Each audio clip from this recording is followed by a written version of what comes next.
చెప్పండమ్మా. 2022 ఫెబ్లో మ్యారేజ్ అయింది.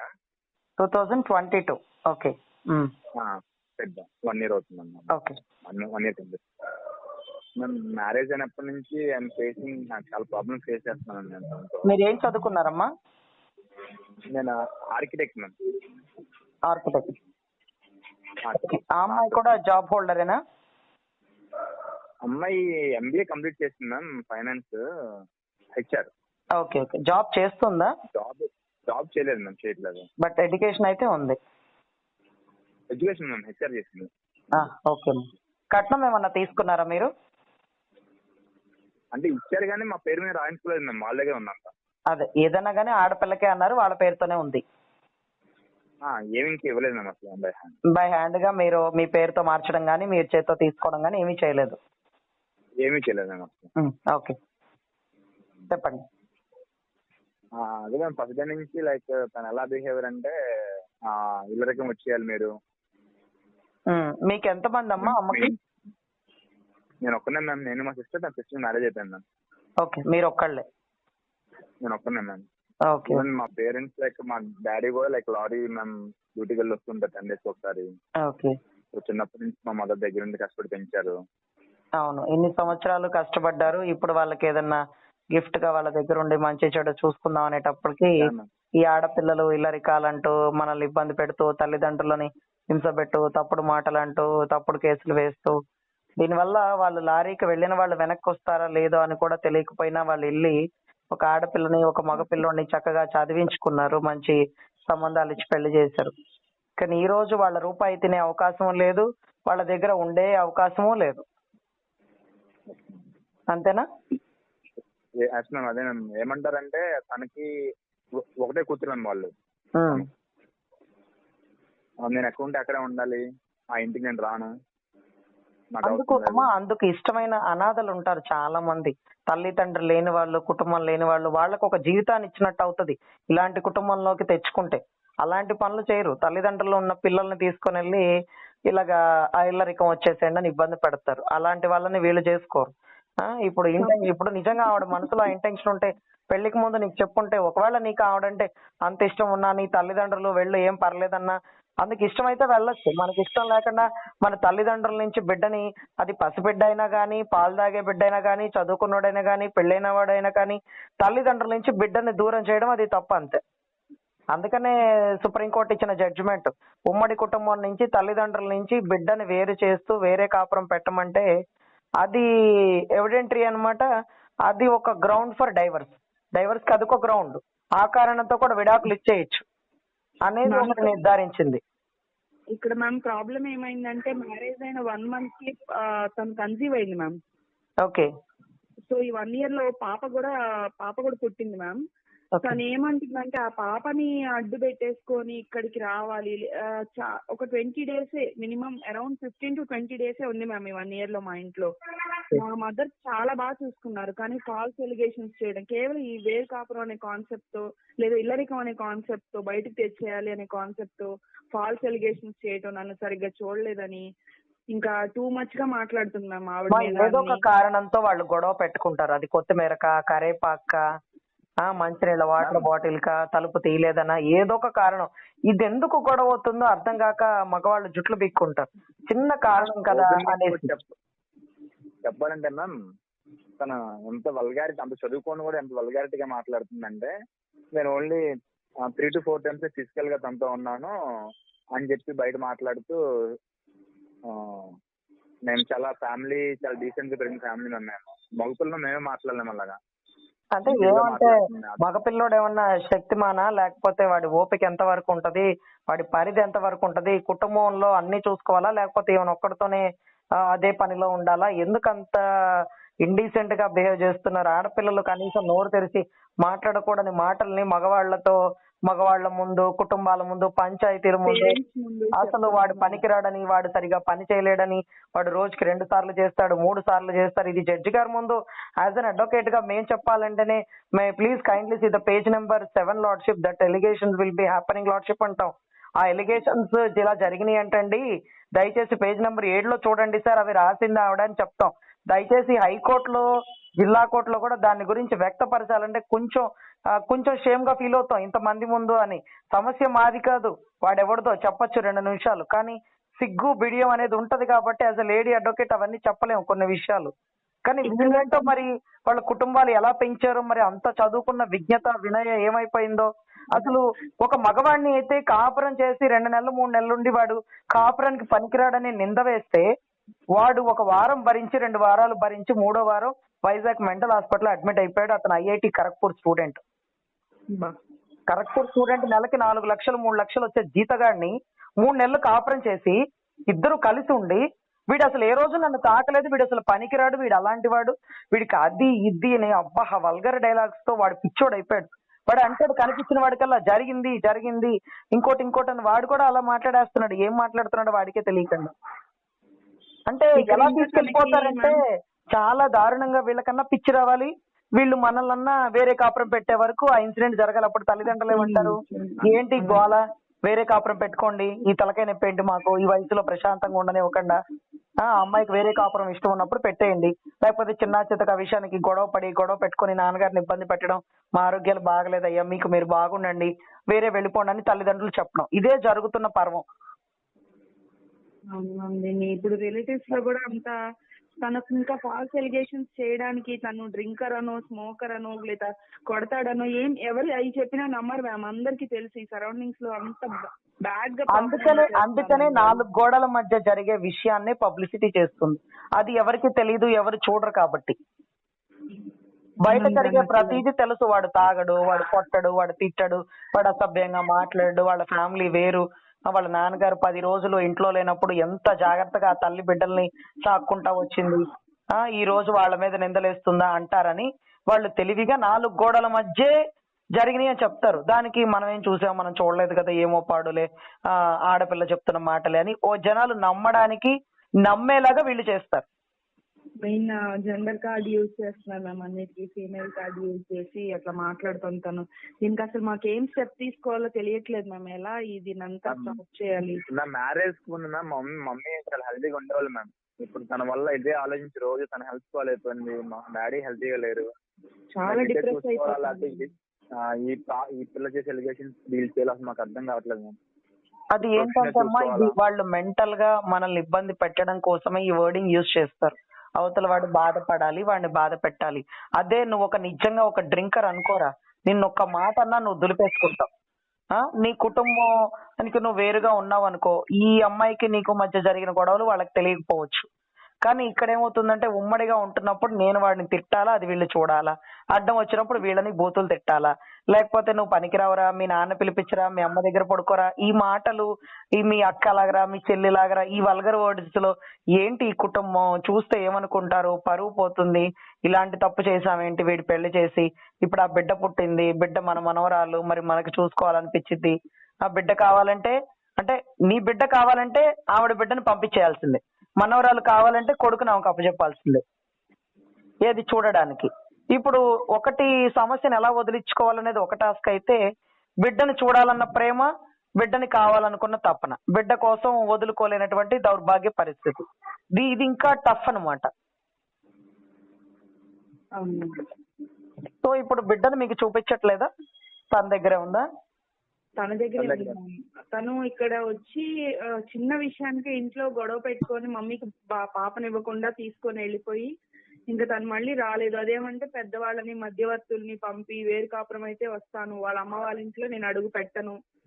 ఇంకా ఇప్పుడు ఏదో అయిపోయింది గొడవ, దాని బుద్ధ లాంటిది, వేరే కాపురం పెట్టేసి ఆ బిడ్డను పెట్టుకుని తనతో ఉంటే అక్కడ ఏం జరుగుతుందో, ఆవిడ ఏం బూతులు తిడుతుందో, ఎంత వల్గర్ గా ప్రవర్తిస్తుందో అనేది నీ తల్లిదండ్రులకి తెలియకుండా ఉంటది కదా. నువ్వు అంత ఓర్పుగా ఉండగలి లైఫ్ లాంగ్ మేనేజ్ చేసుకోగలుగుతావా? మ్యామ్ లేదు ma'am, actually the first day marriage అయినప్పుడు 1 వీక్ నుంచే తన బిహేవియర్ బాగాలేదు, నువ్వు ఇలా కాదు, నువ్వు మంచిగా పెరగలేదు, నువ్వు నేను చెప్తున్నా గైడ్ చేస్తూనే వస్తున్నాను మ్యామ్. ఈ రోజు నువ్వు లేకపోతే నేను బతికించుకోలేనా, నాకు తెలియదా, నాకు పెంచుకోవడం రాదు, నేను కనలేదా, నాకు నువ్వు అవసరం లేదు అన్నట్టు మాట్లాడుతుంది. అండ్ ఇప్పుడు నేను సపరేట్ కాపురం పెడితే మా పేరెంట్స్ చూడక్కర్లేదు అంటున్నాను, కానీ వాళ్ళ పేరెంట్స్ వచ్చి ఉంటారంట మాతో. సరే పోనీరా, బిడ్డ కోసం ఇవన్నీ ఓర్చుకుని ఉండగలవా? ఎంత సమస్య అయినా ఎదుర్కోగలవా? ఈ రెండిట్లో ఒకటే ధోరణి. లేదు, నాకు నాకు వాళ్ళకన్నా నాకు మా పేరెంట్సే కావాలి మ్యామ్. వాళ్ళు నన్ను ఎలా పెంచి నాకు తెలుసు. అండ్ ఇలాంటి సిచ్యువేషన్ లో ఉన్న ఒక అమ్మాయి నన్ను ఇంత వల్గారిటీ చేసిన తర్వాత నెక్స్ట్ స్టెప్ నేను తీసుకున్నాను. అసలు ఎలా నడవగలను మేము పక్కన? సరే, ఇప్పుడు ఒకటి పొద్దుల్లో పంచాయతీ పెడుతున్నప్పుడు పంచాయతీ చేసే వాళ్ళైనా అన్నం తినే వాళ్లే కదరా. ఇప్పుడు నీ తల్లిదండ్రులు నీకు కావాలన్నప్పుడు ఇన్ని సంవత్సరాల నుంచి ఆ తల్లిదండ్రులు ఆ బిడ్డని పెంచి చదివించి ఉద్యోగం ఇచ్చి ఆ స్థాయిలో జీతం ఇచ్చి ఈ రోజు వాడి వల్ల నీకు ఒక బిడ్డ పుట్టి వాడి తల్లిదండ్రులు అక్కర్లేదు అంటే తల్లిదండ్రుల నుంచి వచ్చే రూపాయి ఆస్తి కూడా అక్కర్లేదా అమ్మా? మీరు ఏమన్నా ప్రేమించి పెళ్లి చేసుకున్నారా? పెద్దల పెళ్లే కదా, వాళ్ళ అమ్మా నాన్న నాకు వద్దు, నీ అమ్మా నాన్న మాత్రం నీకు కావాలి. అదేంటి తల్లి, రైట్ టు ఈక్వాలిటీ ఇక్కడ పనిచేయట్లేదా? నీకే నా తల్లిదండ్రులు వాడికి వద్దా అని ఈ పెద్దలు పంచాయతీలు చెప్పరమ్మా? లేదు మ్యామ్, వాళ్ళు కూడా వాళ్ళ రిలేటివ్స్. అంటే ఇక్కడ కాన్సెప్ట్ ఎలా వచ్చిందంటే మ్యామ్, ఫ్రాంక్లీ ఆ అమ్మాయి వద్దంటుంది మ్యామ్. నేను వెళ్ళను, వాళ్ళ మమ్మీ వాళ్ళ దగ్గర ఉండమంటున్నాడు, నేను వెళ్ళను అంటుంది. కానీ వాళ్ళు ఆ మాట బయట పెట్టకుండా, అమ్మాయి వద్దంటున్న మాట బయట పెట్టకుండా మాతోనే నో చెప్పించి కాంపన్సేషన్లని గొడవలని స్టేషన్ పిలిపించాలని, తన మీద ఎలా అయినా ఎఫ్ఐఆర్ ఫైల్ చేయించాలని, సో తను అబ్రాడ్ వెళ్ళడానికి కూడా వీలు లేకుండా చేయాలని కష్టంగా చేస్తున్నారు మ్యామ్. మాకేం చేయాలో అర్థం కావట్లేదు. షూర్ అమ్మా. ఇప్పుడు విషయం ఏంటంటే ఇక్కడ ఈ అబ్బాయి విషయంలో వచ్చి ఆ అమ్మాయికి ఇష్టం లేదని కడుపులో ఉంది. వీడు ఎలాగో వేరే కాపురానికి రాడు కాబట్టి మనం వద్దన్నట్టుగా క్రియేట్ చేస్తుంది జనాలకి. అవును మ్యామ్, మనం వద్దన్నట్టు. ఇంకా చెప్పాలంటే ఒక స్టెప్ ముందుకేసి వాడికి అక్కడ ఎవరో ఉన్నారు అనేది కూడా ఇద్దరు ముగ్గురు చెప్పారు మ్యామ్. అది కూడా అంటే ఎలాగో ఇక ఏదో ఒక బ్యాడ్ రూమర్స్ స్ప్రెడ్ చేయాలి కాబట్టి ఏదో ఒకటి 4 నిందలు వేసేస్తారు. గుడ్డ కాల్చి నెత్తిన మీద వేయడం ఎంతసేపు పని, అవతలోడి దగ్గర పొగొస్తుంది, ఆ నిప్పు కాలిపోతుంది అన్నట్టుగా. సో అది కాదు ఇక్కడ వర్షన్ ఏంటంటే వాడి కెరియర్ ని ఇబ్బంది పెట్టడం. వాడి కెరియర్ ని ఇబ్బంది పెట్టాలా, వాడి నాశనం అయిపోవాలా, వాడి నా కళ్ళ ముందు ఆవిడ పగ తీరాలా. అదేంటో పగ? ఇప్పుడు వాడి వల్ల నువ్వు బిడ్డ పుట్టించి ఇప్పుడు వాడిని పగతో ప్రతీకారంతో చూస్తే నీకేం వస్తుంది చెప్పు? వాడు ఎక్కడో చాట బతికుంటేనే కదా బిడ్డకి తండ్రి ఉన్నాడని చెప్పుకునేది. ఇప్పుడు వాడి తల్లిదండ్రులను వదలడు అనే వీక్ పాయింట్ ని పట్టుకుంది. మ్యామ్ తనకు అర్థం కాని విషయం ఏంటంటే, ఒక పేరెంట్ ని మదర్ ని బాగా చూసుకున్న ఒక అబ్బాయి నన్ను కూడా బాగా చూసుకుంటాడనే ఒక చిన్న సెన్స్ లేకుండా ఉంది అంటే పెంపకం ఎలాంటిది అర్థం కావట్లేదు, లేకపోతే దేనికి వాళ్ళు ఆశించి ఇలా చేస్తున్నారు అర్థం కావట్లేదు నాకు. ఒకవేళ తల్లిదండ్రుల మీద ప్రేమ ప్రతి ఒక్కడికి ఉండొచ్చు, కానీ భార్య మీద కూడా అంతకు మించి ఉండాలి, ఆవిడ విలువను కాపాడుకోవాలనేది ఇంకొక పాయింట్. కానీ ఇక్కడ వేరే కాపురం, చాలా చోట్ల వేరే కాపురాలు పెడతారు. ఇప్పుడు నువ్వు ఎక్కడో ఉద్యోగస్తుడివి, ఇక్కడ ఉండే ఏం చేస్తావు? వర్క్ ఫ్రం హోమ్ చేయలేవు కదా, మళ్ళీ రేపు నెక్స్ట్ ఎక్కడో ట్రాన్స్ఫర్ అయిపోతే అక్కడికి వెళ్ళిపోతారు కదా. సో ఇక్కడ ఉన్న నాళ్ళు కలిసి ఉండి కొత్త ప్లేస్ కి వెళ్లేలాగా ఇక్కడ వాతావరణాన్ని మలుచుకోవాలి. అబ్బాయికి ఇక్కడ, పిల్లోడికి ఇక్కడ చదువు లేదు సరిగ్గా ఆగిరిపల్లిలో మనం ఉండే ప్లేస్ లో, విజయవాడ వెళ్ళాలి లేకపోతే బెంగళూరు వెళ్ళాలి, ఇదంతా చెప్పుకునే విధానాన్ని బట్టి ఉంటది. ఏదో ఒక రకంగా బయటకు రావాలి అన్నప్పుడు, లేకపోతే అత్తగారింట్లో స్వేచ్ఛ లేదనో, భర్తతో ఎక్కువ క్లోజ్ గా మూవ్ అవ్వలేకపోతున్నానో, లేకపోతే మామయ్య గారు అత్తయ్య గారు ప్రతిదీ అబ్జర్వ్ చేస్తున్నారు, చిన్న చిన్న పనికి నాకు వంకలు పెడుతున్నారు, నేను వాళ్ళతో కలిసి ఉండలేకపోతున్నాను, ఇలా సహజంగా జరిగేవి. అత్తింట్లో ప్రతి కోడలు ఏదో ఒక సమస్య ఎదుర్కొంటది. అలా ఎదుర్కొన్న కోడళ్ళు ఈ రోజుకి అక్కడే నలిగిపోతున్నారు. ఏ సమస్య పెట్టని అత్తల్ని మాత్రం కోడళ్ళు హింస పెట్టి ఏదో ఒక వంక పెట్టి బయటకు వెళ్ళిపోతున్నారు. ఇప్పుడు ఈవిడికి వెళ్ళిపోవడం అనేది టార్గెట్ అని చూసేవాడు అనుకుంటున్నాడు, కానీ ఈవిడ మనసులో ఇతన్ని వదిలించుకోవడం అనేది ఉంది. అది వాడికి మాత్రమే తెలుసు. నువ్వు నాకు అక్కర్లేదు, నువ్వు లేకపోయినా నేను బతకగలను, నువ్వేం పెద్ద పోటుగాడువా, నేను చదువుకున్నాను, నా దగ్గర డబ్బు ఉంది అంటూ వాడితో మాట్లాడిద్ది. కానీ బయట ఏం చేస్తుంది? అదేదో అపరిచితుడు 2 గెటప్స్ లాగా, నేను అక్కడ ఉండలేకపోతున్నాను, నాకు నా భర్త కావాలి, వేరే ఉంటే వస్తానంటది. వాడు వేరే రాడని తెలుసు. వాడు ఆల్రెడీ నేను చచ్చినా రాను అని ఒక స్టేట్మెంట్ దాని ముందు చెప్పుంటాడు. అది పట్టుకుని వేరే రమ్మని సతాయిస్తుంది. ఇప్పుడు జడ్జి గారు కూడా అడుగుతారు, ఏమయ్యా వేరే కాపురం పెట్టచ్చు కదా, అంత మాత్రానికి బిడ్డని, పసిబిడ్డని కన్నాక వేరే కాపురం పెట్టనంటావేంటి, మీరిద్దరు కలిసి ఉండడం కదా ముఖ్యం, ఎక్కడుంటే ఏమి అని ఒకళ్ళు అడిగారు అనుకో. అదేంటండి మా నాన్నగారు ఎన్ని రోజులు, ఎన్ని సంవత్సరాలు, ఎన్ని నిద్రలేని రాత్రులు గడిపి ఈ రోజు నన్ను ఈ స్థాయికి తీసుకొచ్చారు, నేను ఉన్నన్నాళ్ళు వాళ్ళ దగ్గరే ఉండాలి, ఇంకొక కొడుకు కూడా ఏమీ లేడు, అర్ధరాత్రి ఏదైనా అవసరమైనా నేను మంచి చెడు చూసుకోవాలా, అందుకు ఇష్టమైతేనే పెళ్లి చేసుకున్నా నా అమ్మాయికి చెప్పాను, నా విలువలకు తగ్గట్టు ఉండాలి, లేకపోతే ఒకవేళ మీరు ఇది తప్పు, మీ తల్లిదండ్రులు చూసుకోకూడదు, చేసుకున్న భార్యని బిడ్డనే చూసుకోవాలని మీరు జడ్జిమెంట్ ఇస్తే నేను జైలుకి వెళ్ళడానికి కూడా సిద్ధమేనని నిలబడిపోవాలి జడ్జి ముందు. అది తప్పని ఏ జడ్జి చెప్పలేడు కదమ్మా, ఎందుకంటే జడ్జి గాని, లేడీ గాని, యాజ్ ఎ జెంట్ గాని అదేంటి తప్పే ఉందమ్మా, తల్లిదండ్రులు చూసుకోవాలంటున్నాడు, ఒక్కడే కొడుకు కదా, వాళ్ళ హెల్త్ అది బాగలేదు కదా, మరి నువ్వు అక్కడ ఉండాలి, కౌన్సిలింగ్ ఇచ్చి కాపురం కావాలనుకున్నప్పుడు భర్తతోనే కలిసి ఉండాలి, అతను అడవుల్లో ఉంటే అడవుల్లో ఉండాలి, రాజులాగా కోటలో ఉంటే కోటలో ఉండాలి. అంతేకాని నేను ఇక్కడే ఉంటాను అక్కడికే నువ్వు రా అంటే అది హిందూ సాంప్రదాయం భారతదేశంలో అవన్నీ చెల్లవు కదా. అంటే ఎంతలా అంటే మ్యామ్ ఈ 1 year 6 months లో హార్డ్లీ ఇంట్లో ఉన్నది 25 days 30 days మ్యామ్. ఏదో చుట్టాల ఇంటికి బ్యాగ్ వేసుకుంటూ వచ్చేది, 2 రోజులు ఉండేది, వెళ్ళిపోతుంది. ఈ దరిద్రాల్లో దానికి ప్రెగ్నెన్సీ రావడమే ఒక దరిద్రం. అవును. అప్పుడు కూడా తను ఏంటంటే కొంచెం 1 month కదా, మరి ఆగుదాం కొంచెం టైం తీసుకుందాం అంటే కూడా అది కూడా ఒక క్రైమ్ లాగా. ఎందుకంటే ఒక్కొక్కసారి ఏమవుతుందంటేరా, వీళ్ళకి భార్యాభర్తలు విడిపోయినప్పుడు జడ్జి గారు కాంపన్సేషన్ ఏమి ఇవ్వరు. ఎందుకు మీరు ఇష్టంగా విడిపోతున్నారు, అతని మీద పెట్టిన ఎలిగేషన్స్ అన్ని తప్పు, హీ వాజ్ ఇన్నోసెంట్ అని ప్రూవ్ అయిపోతుంది కాబట్టి. కానీ ఎక్కడైతే బిడ్డ ఉంటాడో జడ్జి గారు బిడ్డ గురించి ఆలోచిస్తారు. మరి బిడ్డకేమిస్తావు, బిడ్డ నీ బిడ్డే కదా, మరి అతనికి ఎంతో కొంత ఇవ్వాలి కదా, మగ పిల్లైనా ఆడపిల్లైనా అని అడుగుతారేమోనని వీళ్ళు ముందు బిడ్డను కనేసి వాళ్ళ గ్రిప్ లో పెట్టుకుంటారు. మ్యామ్ అమ్మాయి 5th month ప్రెగ్నెన్సీ నుంచి ఇదే గొడవ స్టార్ట్ చేసి బేబీ పుట్టని చెప్తాను, బేబీ పుట్టని నీ పని చెప్తాను అని ఛాలెంజ్ చేస్తున్నాం ఎప్పుడు. అదేంటో మరి చేతిలో ఉండే చట్టాలే కాకుండా వాళ్ళ కడుపును పుట్టిన బిడ్డలు కూడా వాళ్ళకి ఆయుధాలు అయిపోయినాయి. ఎందుకంటే అవి పుట్టాక ఒక సినిమా చూపించేస్తారనమాట, అది కస్టడీ అని లేకపోతే డీవీసీలో నన్ను ఇబ్బంది పెట్టారని, పసిబిడ్డని కడుపులోంచి బిడ్డని అబార్షన్ చేపిస్తే నేను కష్టపడి కాపాడుకున్నానని. ఇవన్నీ సెక్షన్స్ ఏంటంటేనమ్మా బెయిలబుల్ సెక్షన్స్ అన్నమాట, అరెస్ట్ అయ్యే సెక్షన్స్. అట్లాంటివి పెట్టేస్తారు, వాటికి సరైన ఆధారాలు ఉండవు, పాడుండవు. ఆ సిఐ ఎస్ఐలు ఏమన్నా డబ్బులు తినేస్తుంటే ఇమీడియట్ గా ఎత్తి లోపలేసేస్తారు. ఒక్కొక్కసారి మేము కోర్టు నుంచి ఆర్డర్ తెస్తాం, స్టే అడగండి, ఏ ఆధారాలు పెట్టి ఆ సెక్షన్ వేస్తారు, ఆ సెక్షన్ నుంచి స్ట్రక్ డౌన్ తీసేసేయండి అని చెప్పి ఆ ఎస్పీ దగ్గరికి వెళ్ళి కంప్లైంట్ పెట్టి ఆ సెక్షన్ ని తీపిచ్చేసుకుంటాం. లేకపోతే ఆధారాలు చూపించాలి, ఆధారాలు ఏమి ఉండవు, అమ్మాయి చెప్పింది నేను రాస్తానంటాడు. ఆవిడ చెప్పిద్ది ధీరుభాయ్ అంబానీ ఇలా వచ్చి చేశాడని, మీరు రాసేస్తారా అండి, మీరు అంతేనా, ఆధారాలు తీసుకోవాలి కదా, అన్నిట్లో ఓకే ఈ సెక్షన్ కట్టినప్పుడు ఉండాలి కదా అనేసి కొన్ని సెక్షన్స్ అమ్మా. ఐపీసీ 313 అని ఒక సెక్షన్ ఉంటది, కడుపులో బిడ్డనే చంపబోయాడు, అబార్షన్ చేయబోయాడు అనేసి. అటువంటి సెక్షన్ అరెస్టే అన్నమాట. అది అడుగుతాం మేము వస్తే, అదేంటండి 498 లో అరెస్ట్ ఎలా చేస్తారంటే, అది కాదు మేడం 313 అప్లికేబుల్ అయిపోయింది, అమ్మాయిని ప్రెగ్నెన్సీగా ఉన్నప్పుడు చంపబోయాడంట బిడ్డని అన్నాడు. అదేంటి సార్, బిడ్డని చంపపోయాడు, బిడ్డ బానే ఉంది, బిడ్డకు 6 ఏళ్ళు 7 ఏళ్ళు వచ్చినాయి, ఇప్పుడు 4 ఏళ్ళు 5 ఏళ్ళు అనుకుంటా బిడ్డకి, 3 4 మరి నాకు తెలీదు, 4 ఏళ్ళు ఉంది, ఆ బిడ్డని చంపపోయాడని బిడ్డ 4 ఏళ్ల తర్వాత వచ్చి కేసు పెడితే మీరు అది కడుతున్నారా? ఏ హాస్పిటల్లో అబార్షన్ చేయబోయాడు, ఏ డాక్టర్ అడ్డగించి బిడ్డను కాపాడింది, ఆ డాక్టర్ ని రమ్మనండి, కోర్టుకి సాక్ష్యం చెప్పాలి, అది ఏ డేట్ లో జరిగింది, ఏ ఎవిడెన్స్ తో మీరు నా క్లయింట్ మీద ఎలిగేషన్ చేస్తున్నారంటే పెట్టిన సెక్షన్స్ తీస్తారు. లేకపోతే ఒక కాలేజ్ ప్రిన్సిపల్ ని అపరాధులు అరెస్ట్ చేసి పొద్దు నుంచి రాత్రి వరకు అక్కడ పెట్టేశారు. ఈ సెక్షన్ ఎట్లా అప్లికబుల్ అవుతుందని మేము స్టేషన్ లో ఎస్ఐతో సిఐతో గొడవపడి ఎస్పీ దగ్గరికి వెళ్తే అప్పటికప్పుడు సెక్షన్ ఆల్టర్నేట్ చేసి ఆ సెక్షన్ తీపిచ్చేసి అతన్ని వదిలి 41H బయటికి పంపించారు. అంటే ఇప్పుడు మాట్లాడే అడ్వకేట్ లేకపోతే ఆ తప్పుడు సెక్షన్లు పెట్టి ఆ వ్యక్తిని లోపలేసేస్తారా? అతనికి చట్టం గురించి తెలియకపోతే నిజంగా అరెస్ట్ అయిపోతాడా? ఇప్పుడు ఆ సిచ్యువేషన్ వస్తే మా ఫ్యామిలీ అసలు తట్టుకోలేదు మ్యామ్. ఇప్పటికే మా మమ్మీ డాడీ ఇద్దరిది హెల్త్ అంతా పాడైపోయి ఉంది. దీన్ని మనం ముందుగా ఏమి వాళ్ళకి నోటీస్ ఇవ్వడం 100% దీనికి ప్రికాషన్స్ ఉంటాయమ్మా. అది మనం ఫోన్ లో కాదు, డైరెక్ట్ గా కలిసినప్పుడు మీకు ఎలా చేయాలి, ఈ సమస్యను ఎలా ఎదుర్కోవాలని చెప్తాను.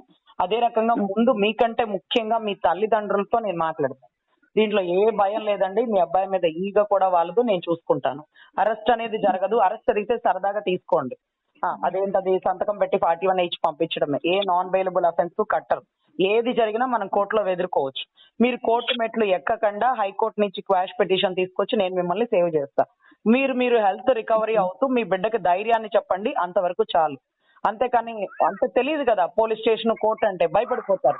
ఇలాంటివి ఎన్నో కేసులు మేము చూసినాం సార్, మీరు ఏమి భయపడకండి, మీ అబ్బాయి పిరికివాడు, మీ అంత ధైర్యం లేదు, మీరు ధైర్యం చెప్పండి అంటూ మీ నాన్నగారికి నేను పుషప్ ఇస్తే అప్పుడు అంటాడు, నాకు కూడా కొద్దిగా ఆలోచన ఉందమ్మా, నేను వాడికి ధైర్యం చెప్తాలే, మీరు చెప్పారు కదా ఏ భయం అక్కర్లేదు, ఇవన్నీ ఎన్ని చూసుంటాం మేము కూడా అని. అప్పటికప్పుడు తల్లిదండ్రులు బిడ్డకి ధైర్యం చెప్తారు. ఎప్పుడు మనం బిడ్డలతో మాట్లాడి బిడ్డలు తల్లిదండ్రులకు చెప్పకూడదు, నాన్న ఇలా కేసు పెడతారంట మీరేం భయపడకండి అంటే, వాళ్ళు వాళ్ళ గురించి భయపడరు, బిడ్డల గురించి భయపడిపోతారు.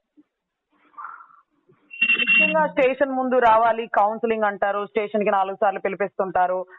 మీరేంటి మీ కొడుకు చెప్పరా, ఇలాగైనా పెంచింది ఏంటి, వాడిది అని అసభ్యంగా మాట్లాడతారు. ఒక ఒక కొవ్వూరు కేసులో చూస్తే ఒక పోలీస్ అతను ఒక తల్లిని అడిగారంట, నువ్వు ఇతనితోనే పడుకొని కన్నావా ఈ బిడ్డని అని. ఆ తల్లి ఆ కూతురు వాళ్ళ కొడుకు 3 రోజులు అన్నం తినకుండా కూర్చొని ఏడ్చేసినారట. ఇదేంటి ఇలా మాట్లాడండి, ఏంటి అస్తేగారు అంటే నేను ఎప్పుడు మాట్లాడానంటాడు ఆయన. వీళ్ళేమి ఏడ్చి ఏడ్చి ఏడ్చి ఏడ్చి వీళ్ళు 3 రోజులు అసలు నివ్వెరపోయారనమాట. ఆ స్థితిలోంచి బయటికి రాలేకపోయారు. ఆ పిల్లోడేమో నెదర్లాండ్ లో ఉన్నాడు కొడుకు. తల్లి తండ్రి ఎక్కడో దుబాయ్ లో సంబంధం ఇచ్చిన ఆడపిల్ల కొడుక్కి బాగోలేక ఇంటికి వస్తే ఆ అమ్మాయిని అనేసి తల్లిని అనేసి ఈ రోజుకి 10 సార్లు ఈ రోజుకి ఏదో ఆ కేసు అంటారు ఈ కేసు అంటారు, మీరు ఆ కంప్లైంట్ ఇచ్చారు కదా దానికోసం వచ్చారు. ఈ రోజుకి స్టిల్ పోలీస్ వాళ్ళు వాళ్ళ ఇంటి చుట్టూ తిరుగుతూనే ఉంటారు. పాపం వాళ్ళ ఇంట్లో సీసీ కెమెరా ఉంది, మేడం మళ్ళీ పోలీసు వాళ్ళు వచ్చారు మేడం అని విజువల్ పెడుతుంటాడు. పాపం హైకోర్టులో ఎఫ్ఐఆర్ క్వాష్ చేయమని ఇస్తే లేదు ఛార్జ్ షీట్ చేస్తారంటారు. సరే ఛార్జ్ షీట్ మీద పోనీ వెళదామా అంటే ఛార్జ్ షీట్ నెంబర్ అవ్వలేదు, కోర్టుకి రాలేదు, ఇంకోటి ఏదో కారణాలు చెప్తారు. సో దీనివల్ల తల్లిదండ్రులు బాగున్న వాళ్ళకి షుగర్లు, బీపీలు, పెరాలసిస్, హార్ట్ స్ట్రోక్లు, చనిపోవడాలు. చాలా చిన్న కేసులమ్మా ఇవి, మర్డర్ కేసులు కాదు, మానభంగం కేసులు కాదు. మరి ఎందుకు తల్లిదండ్రులకి పాపం దీని గురించి అవగాహన లేక భయపడిపోతూ బాధపడుతూ పిల్లల గురించి ఆలోచిస్తూ ఇంకా పిచ్చివాళ్ళు అయిపోతున్నారు. అసలు గవర్నమెంట్ స్కూల్ టీచర్ ఫోన్ చేసి ఏడ్చేస్తాడు, ప్రిన్సిపల్ ఫోన్ చేసి ఏడ్చేస్తారు. ఏంటంటే అంటే మా కొడుకు ఈ సమస్యలో ఇబ్బంది పడుతున్నాడమ్మా, నేను ఏ రోజు స్టేషన్ కి వెళ్ళలేదు, నేను ఎంతో మంది పోలీసులని కలెక్టర్లని తయారు చేసినాను, కానీ ఈ రోజు చూడమ్మా అంటే ఎందుకు సార్ భయపడతారు? పోలీసులు అంటే చదువుకున్న వాళ్ళు, మీరు కూడా అలా భయపడితే చెప్పండి సార్ సమాధానం. ఏం అరెస్ట్ చేస్తారు, మనం ఏమన్నా దొమ్మి చేసినావా, ఎవరైనా మర్డర్ చేసినావా అంటే అది నీ మాటలు వింటే ఆ ధైర్యం వస్తుందమ్మా. అదే ఓపిక తెచ్చుకొని స్టేషన్ లో ఎన్నిసార్లు వెళ్ళినా అదే ధైర్యంతో కూర్చుంటున్నాను అంటే ఇంకా వెళ్ళకండి సార్, మీరు ఇప్పటికి 2 సార్లు వెళ్ళాలి కదా, దట్స్ ఇట్ ఎనఫ్. ఏదైనా అడిగితే మా లాయర్ గారితో మాట్లాడినానండి, మీరు అసలు ఇంక వెళ్ళకండి. ఒకళ్ళు వెళ్ళకపోతే ఏ చర్య తీసుకుంటారో వెళ్ళినా కూడా అదే చర్య తీసుకుంటారు. సో అంతకు మించి మార్పు ఏమి ఉండదు. మీరు అన్ని సార్లు స్టేషన్, ఇప్పుడు కౌన్సిలింగ్ లో ఇద్దరు కలిసిపోతే కేసు పెట్టరు, ఇద్దరు కలిసే అవకాశం లేదు. మరి 10 సార్లు మీరు ఎందుకు స్టేషన్ పిలిపించి కౌన్సిలింగ్ ఇస్తారు? కట్టే ఎఫ్ఐఆర్ కట్టి వాళ్ళ చేతికి ఇచ్చేయచ్చుగా. అదేమన్నా పెళ్లిళ్ళు పేరెంట్ అలా అయినా కౌన్సిలింగ్ ఏ పోలీస్ స్టేషన్ లో ఇవ్వకూడదన్న రూలు. కౌన్సిలింగ్ సెంటర్స్ ఉంటాయి, పోలీసులు కౌన్సిలింగ్ ఇవ్వడం ఏంటి? వాళ్ళు యూనిఫామ్ వేసుకొని ఇలా అలా గట్టిగా మాట్లాడితే పాపం అవతల వైపు వాళ్ళు భయపడిపోతారు కదా. కౌన్సిలింగ్ సెంటర్స్ అంటే ఒక సైకాలజిస్ట్లని, లేకపోతే రిటైర్డ్ ఎంఆర్ఓలని, లేకపోతే రిటైర్డ్ గవర్నమెంట్ టీచర్లని, వీళ్ళందరినీ ఒక 2-3 కూర్చోబెట్టి డిఎస్పీ యూనిఫామ్ లేకుండా మాట్లాడి, ఎంత సెంటిమెంటల్ అంటే ఇది, అంత సెన్సిటివ్ మ్యాటర్లు ఇవి. చాలా చాలా అనూహ్యంగా పరిణామాలు జరిగిపోతాయి. స్టేషన్ నుంచి ఇంటికి వచ్చిన టైంలో ఇమీడియట్ గా అరెస్ట్ అయిపోయిన పర్వంలో అసలు ఆ స్ట్రోక్ తో బ్రెయిన్ డెడ్ అయిపోయిన పేషెంట్స్ నేను చూసాను. ఏంటి అంటే ఏం లేదు మేడం గారు, ఆ రోజు సడన్ గా అన్నయ్య అరెస్ట్ అన్నారు, నాన్నగారికి బ్రెయిన్ స్ట్రోక్ వచ్చేసింది, అప్పటి నుంచి బ్రెయిన్ డెడ్, ఇప్పటికి 6 months అయిపోతుందని. నాకు అసలు పిచ్చ కోపం వచ్చేసింది. అసలు ఏం జరుగుతుంది ఈ సొసైటీలో? వీళ్ళేమన్నా అక్రమాస్తుల కేసులా, లేకపోతే వీళ్ళేమన్నా దొమ్మి కేసులా, వీళ్ళేమన్నా మర్డర్ కేసులా, ఏం అర్థం కాని పరిస్థితి. అందుకని ఇదంతా కాదమ్మా, నాకు తమ్ముడు పరిస్థితి అర్థమైంది. తమ్ముడైతే ఆ సమస్యను ఎదుర్కోదలుచుకోలేదు, ఎంత దూరమైనా వెళ్ళదలుచుకున్నాడు. ఆ అమ్మాయిని నమ్మి వేరే కాపురం అయితే పెట్టాడు, తల్లిదండ్రులను వదలడు. ఈ విషయం ఆ అమ్మాయికి కూడా తెలుసు, తెలిసే డ్రామాలు వేస్తుంది. తెలిసే డ్రామాలు వేస్తుంది, అది వాడికి కూడా తెలుసు. పెద్దవాళ్ళు ఏం చేస్తున్నారంటే ఎలా అయినా భయపెట్టాలి, హైలో కాంపెన్సేషన్ తీసుకోవాలి అనే ఇదితోనే మమ్మల్ని ఇలా చేస్తున్నారు. కోర్టు నుంచి చిల్లి గవ్వ కూడా రాదమ్మా, మీరు ఏం టెన్షన్ పడకండి. ఒకసారి నేను లొకేషన్ అది షేర్ చేస్తాను. Okay ma'am. కానీ నన్ను వచ్చి కలుద్దురు కానీ లొకేషన్ అది షేర్ చేస్తాను. అమ్మా నాన్నతో కూడా లైవ్ లో మాట్లాడతా, లేకపోతే వాళ్ళని కూడా తీసుకురండి. వాళ్ళకి నేను ధైర్యం తర్వాత ఏ యాక్షన్ అయినా తీసుకుందాం. ఓకే ఓకే మ్యామ్, మా మదర్ని తీసుకొని వస్తాను. షూర్ అమ్మా, నేను లొకేషన్ అది షేర్ చేస్తాను. Okay ma'am. ఇద్దరు భయపడకండి, ముందు మీరిద్దరు స్టాండర్డ్ గా ఉండండి, మనం ఏదైనా ఎదుర్కోవచ్చు. Okay ma'am. ఓకే.